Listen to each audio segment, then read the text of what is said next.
Siamo in Madagascar, nella foresta di Ranomafana, e nella parte centro-orientale una foresta pluviale. Abbiamo la fortuna di aver incontrato uno degli animali più rappresentativi del Madagascar, anche se molto piccolo.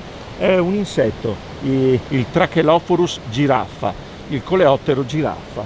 Qui possiamo osservare la femmina che sta tranciando una parte della foglia per farla arricciare e creare una sorta di giaciglio di protezione per l'uovo che verrà deposto all'interno. Abbiamo anche la fortuna di osservare l'accoppiamento in diretta. Come vedete, la femmina sembra noncurante, continua a occuparsi della foglia per creare appunto questa protezione per l'uovo.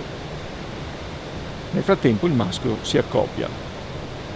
Probabilmente si tratta di una specie velenosa, il colore rosso di avvertimento ce lo fa pensare. Esistono anche alcuni insetti, in particolare alcuni coleotteri curculionidi, che hanno lo stesso colore, anche si trovano nello stesso ambiente. Un caso di mimetismo che ci fa pensare appunto che questi insetti, che sono comuni, siano veramente disgustosi.